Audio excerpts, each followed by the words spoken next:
नमस्कार, good morning. आप देख रहे हैं न्यूज 18। आपके साथ मैं हूं कंचन डोगरा। सप्ताह का पहला दिन, तमाम बड़ी खबरें लेकर हाजिर हैं हम। और आइए सबसे पहले जानिए आज की बड़ी खबर कि आज लोकसभा में पब्लिक एग्जामिनेशन संशोधन विधेयक पेश किया जाएगा। सोर्सेस के मुताबिक केंद्रीय मंत्री डॉक्टर जितेंद्र सिंह दोपहर 12 बजे ये विधेयक सदन में पटल पर रख सकते हैं। सरकार का उद्देश्य 2024 के मौजूदा कानून को और अधिक प्रभावी और कड़ा बनाने का। प्रस्तावित संशोधन के तहत अगर किसी व्यक्ति पर पेपर लीक का आरोप साबित होता है तो 10 साल तक की सजा और 10 करोड़ तक के जुर्माने का प्रावधान है।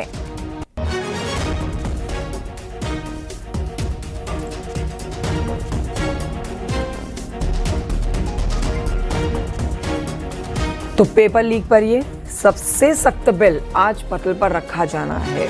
प्रधानमंत्री नरेंद्र मोदी के आप एक के बाद एक लगातार वीडियोस पोस्ट होते हुए देख रहे हैं जिसमें वो बहुत सख्ती से पेपर लीक करने वालों के खिलाफ बातें कह रहे हैं। ये बिल आएगा जिसमें कई ऐसे सख्त कानून हैं, जिसमें 10 साल की सजा का कानून है, 10 करोड़ रुपए के जुर्माने का कानून बनाया गया है और सख्ती से इसका पालन किया जाना है। तो ऐसे में आने वाले भविष्य की चिंता को देखते हुए केंद्र सरकार ने ये बड़ा कानून आज पटल पर रखने का फैसला किया है।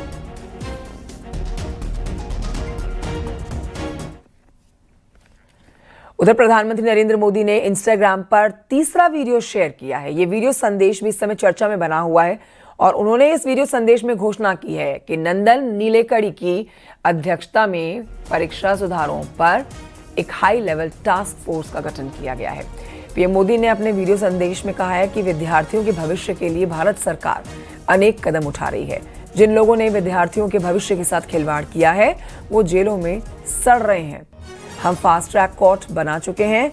हम कल पार्लियामेंट के अंदर यानी कि आज पार्लियामेंट के अंदर कठोर कानून के प्रावधान के साथ नए कानूनों को बनाने की दिशा में आगे बढ़ रहे हैं, लेकिन हमें भविष्य के लिए सोचना है।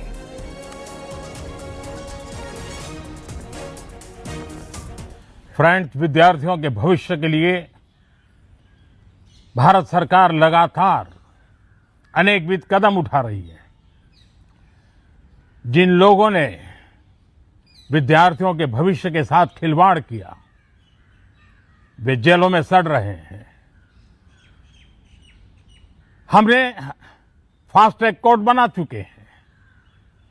हम कल पार्लियामेंट के अंदर भी कठोर कानूनों के प्रावधान के साथ नया कानून बनाने की दिशा में भी आगे बढ़ रहे हैं, लेकिन हमें भविष्य के लिए सोचना है।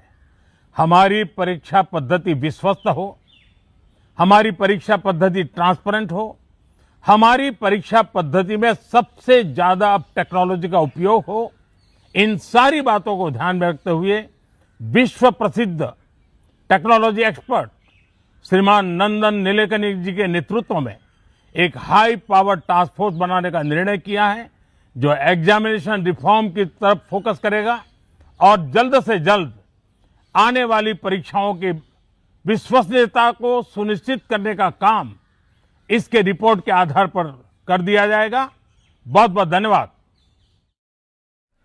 तो पीएम मोदी का ये तीसरा वीडियो संदेश आप सुन रहे थे। देखिए, पेपर लीक जो इस समय गरमाया हुआ मुद्दा है, जिसने लाखों युवाओं के सपने को झटका दिया, जिसने सड़कों पर छात्रों को सबसे बड़ा आंदोलन करने के लिए मजबूर कर दिया और जिसने सरकार को परीक्षा व्यवस्था पर सबसे बड़ा मंथन करने के लिए भी मजबूर कर दिया। अब मोदी सरकार सिर्फ पेपर लीक रोकने की बात नहीं कर रही है, बल्कि पूरे नेटवर्क को कानूनी तौर पर तोड़ने की तैयारी में है। संसद में लाए जा रहे आज पेपर लीक माफिया के खिलाफ कानून में सजा बढ़ाने से लेकर 10 करोड़ रुपए तक के जुर्माने, फास्ट ट्रैक कोर्ट, तय समय में जांच और हाई कोर्ट में भी समयबद्ध अपील जैसे कई बड़े प्रावधान शामिल हैं। सवाल है, क्या यह कानून पेपर लीक माफिया की कमर तोड़ पाएगा या फिर नहीं? देखिए खास रिपोर्ट।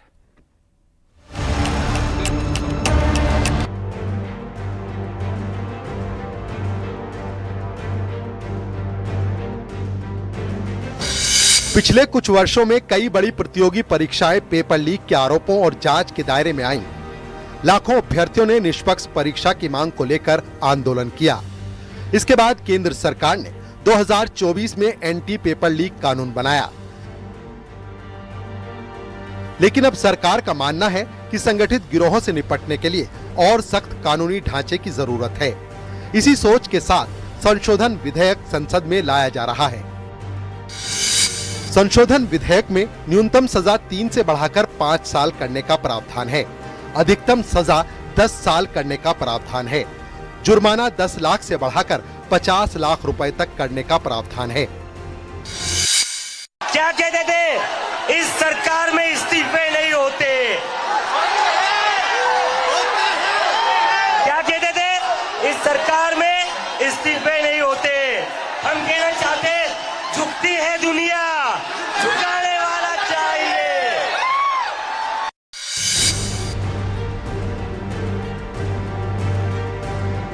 सरकार का पहला संदेश साफ है।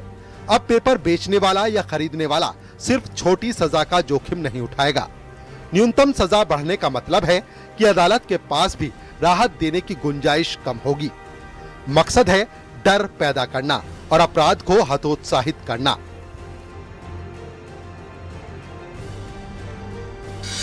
सर्विस प्रोवाइडर्स की जवाबदेही तय होगी। जुर्माना 1 करोड़ से बढ़ाकर 5 करोड़ तक होगा। परीक्षा की पूरी लागत की वसूली की जाएगी। ब्लैकलिस्ट अवधि 4 साल से बढ़ाकर 8 साल करने का प्रावधान है। माननीय प्रधानमंत्री नरेंद्र मोदी जी ने जिस ढंग से युवाओं से सीधे बात किया है अपने सोशल मीडिया प्लेटफॉर्म से, इंस्टाग्राम के माध्यम से, देश के युवाओं की पीड़ा को मानते हुए, समझते हुए प्रधानमंत्री जी युवाओं के साथ खड़े हैं। मैं आदरणीय प्रधानमंत्री नरेंद्र मोदी जी का बहुत बहुत आभार प्रदेश की तरफ से देता हूं कि प्रधानमंत्री जी ने युवाओं की बात को सुनकर के बहुत बड़ा निर्णय लिया है। मैं आदरणीय प्रधानमंत्री जी का बहुत बहुत आभार प्रकट करता हूं।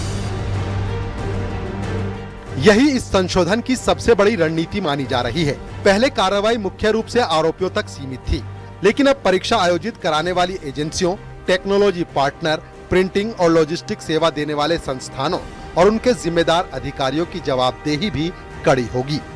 यानी अगर सिस्टम की लापरवाही से पेपर लीक हुआ तो सिर्फ कर्मचारी नहीं, शीर्ष प्रबंधन भी कानूनी दायरे में आ सकता है।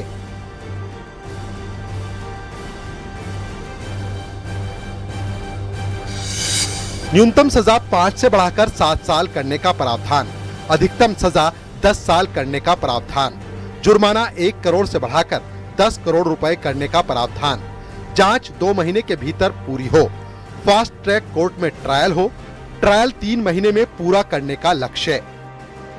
सरकार की नजर अब सिर्फ पेपर लीक पर नहीं, बल्कि पूरे संगठित अपराध नेटवर्क पर है। अगर जांच में ये साबित होता है कि पेपर लीक किसी गैंग या सिंडिकेट ने किया है, तो प्रस्तावित कानून के तहत कहीं ज्यादा कठोर सजा और भारी आर्थिक जुर्माने का सामना करना पड़ सकता है। शिक्षा मंत्री ने जो इस्तीफा दिया, उसके पीछे लोग अपना जीत समय भले समझे, लेकिन भारतीय जनता पार्टी युवाओं को राष्ट्र का धरोहर मानती है, राष्ट्र का भविष्य मानती है, और उनके शक्ति का कुछ असामाजिक तत्व या राष्ट्र विरोधी लोग लाभ न लेने पावे और उनका समय खराब ना हो, वो पढ़ाई लिखाई में अपना समय दे, इस नाते उन्होंने देख करके वो अपना इस्तीफा दिया। राहुल गांधी कह रहे हैं कि फ्यूचर पास्ट को हरा देगा।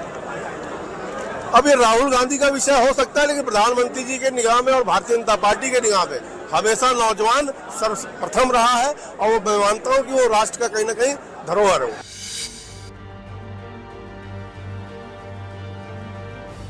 अब तक बड़ी चुनौती सिर्फ अपराध नहीं थी, बल्कि लंबी जांच और वर्षों तक चलने वाले मुकदमे भी थे। नए संशोधन में कोशिश है कि जांच, ट्रायल और अपील तीनों को तय समय सीमा में पूरा किया जाए। इससे दोषियों को जल्दी सजा मिलने की संभावना बढ़ जाएगी। अगर प्रस्तावित प्रावधान इसी रूप में लागू होते हैं, तो भारत का एंटी पेपर लीक कानून पहले से कहीं ज्यादा कठोर हो जाएगा। ये सिर्फ एक कानूनी संशोधन नहीं, बल्कि ऑपरेशन एंटी पेपर लीक का अगला चरण है, जहां निशाने पर सिर्फ पेपर चुराने वाला नहीं, बल्कि पूरा माफिया नेटवर्क होगा। Bureau report, news 18।